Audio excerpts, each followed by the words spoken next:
Heroes are people the common masses look up to, as they are the pinnacle of human dreams. It does not matter whether history considers them to be good or evil, as these are the traits that make them human.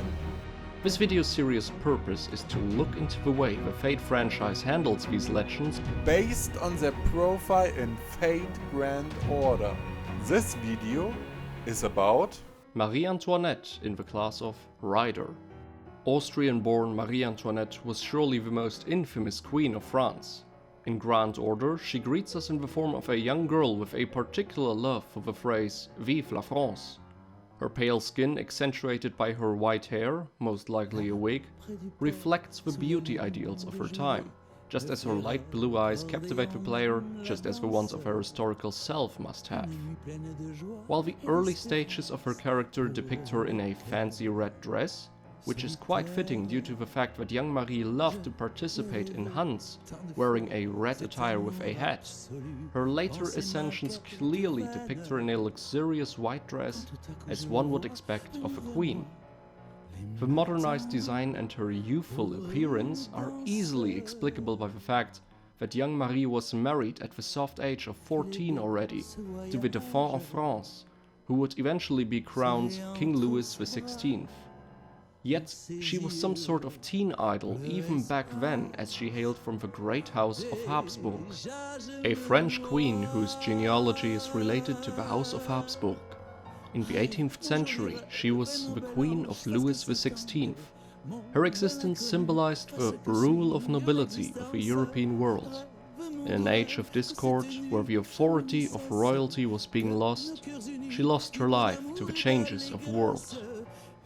Those familiar with the French Revolution will know that a heavy propaganda campaign full of hatred against her was launched once the revolution radicalized itself.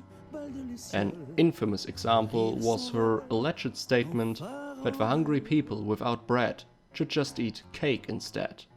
This quote was actually made by Jean-Jacques Rousseau years prior to even Marie's birth. In modern-day France, her reputation has been restored to the point where she's remembered as a graceful queen and not as a villain. Her funerary monument and grave are nowadays found in the Basilica of St.Cenyt, where I took this photo 2 years ago. Her stats appear rather fitting, as a queen blessed by the grace of God truly should be considered lucky, while her worldly power truly is capable of unleashing a powerful noble phantasm fortified by the power of the very myth and symbol she was, even in her time. A good but not excellent agility comes along with her royal privileges and those of a rider class, while a low strength and endurance are to be expected of 18th century royalty. Curious enough, her height is no lowly fantasy, but the actual most accepted and widely believed height of her as a historical figure. Going with a young teen idol version of the character, the weight appears to be appropriate as well. Her love for baths is indeed worth pointing out, as those were still considered unfashionable in Versailles at the time. Yet her insistence on a daily dip in the bathtub resulted in a personal bathroom in the palace. An idol from birth, soothing the masses with a smile, earning adoration with a gaze. Finding joy in the fact that she was born as an idol meant to be loved, she is set on conducting herself just as it is expected of her. Such a mentality as hers is already close to some sort of goddess. Although a target of hatred by many people during the French Revolution, her reputation has been restored in modern France. During famines, she reduced court expenses to make donations, demanded herself for the nobility to provide support to the people, and such. It has thus been confirmed she was a woman that thought of the people. There was a tragedy. Still, she will never wish to the Holy Grail to erase the tragedy. She will only fulfill her own role. In other words, radiance to the sky, blessings to the earth, happiness to the people. Public opinion always remained rather important to Marie Antoinette. However, her attempts would sometimes backfire. When an economic crisis hit the silk weavers of Lyon, for example, she had a portrait made of herself wearing an utterly simple cloth dress to show personal restraint and solidarity. Large parts of the public, however, protested against this, as they perceived the dress to simply be a poor choice of a queen, mirroring her incompetence at ruling the people.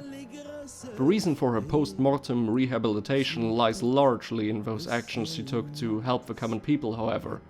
Her readiness to cut back court expenses for the good of the people, even against their will, ultimately reflects the conflicting ideals of kingship as portrayed by Iskandar and Artoria during the banquet scene in Fate Zero. 貴様は進化を救うばかりで導くことをしなかった。王の欲の形を示すこともなく、道を見失った進化を捨て置き、Don't lose your way! ただ一人で澄まし顔のまま、小綺麗な理想とやらを思い焦がれていただけよ。As a Tier 4 servant, Marie's level cap lies at 80, allowing her stats to be roughly on par with servants like Saber Alta or Lancelot. However, her huge HP pool combined with her skill sets make her seem almost like a tank.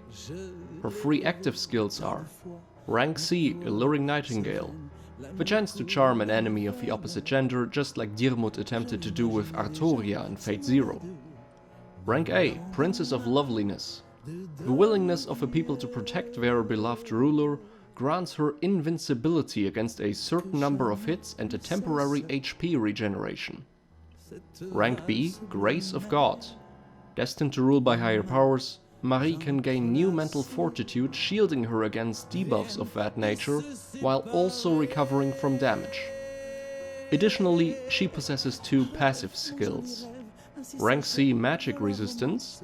As a queen, she must have had access to the best mages of her time. However, the fact that Mozart, who was only 2 months her junior, is a mere Tier 1 servant in Grand Order, might explain why this skill only reaches a C rank. And finally, Rank A+, Riding. This comes as a given for the Rider class, but why exactly is she a rider? To answer this question, one has to travel to the gardens of Versailles to find Le Hameau de la Reine, an artificial small village built for the queen so that she could escape the obligation-ridden life of the court and simulate her romanticized idea of a simple peasant life. It was here where she had her stables and would enjoy riding around the area as a personal form of escapism. Finally, her noble phantasm, Guillotine Breaker, Glory to the Crown of Lilies, symbolizes that myth of a horse-riding queen, conquering her foes by her grace alone, while being a benevolent ruler to her subjects. An A+ rank anti-army noble phantasm that simultaneously to dealing damage to her foes, heals her allies. While she could not break the guillotine in real life, her answers during her trial forced even those who wished her head to roll a certain respect. Her last words were, "Pardon me, sir, I meant not to do it," when she accidentally stepped on the foot of her executioner, Charles-Henri Sanson, another servant in Grand Order. So, with all that in mind, I'd rate her waifu out of 10. Excuse me, I mean A+ rating. She's absurdly adorable, nicely designed, and by her combination of abilities, probably the most useful rider in the game so far.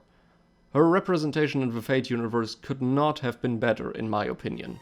So I hope you liked this little insight into the enlarged pool of Fate characters and the detailed information about the actual historic persons. Leave a comment and tell us what you think about it, and if you wish us to cover more servants in the future, be sure to subscribe.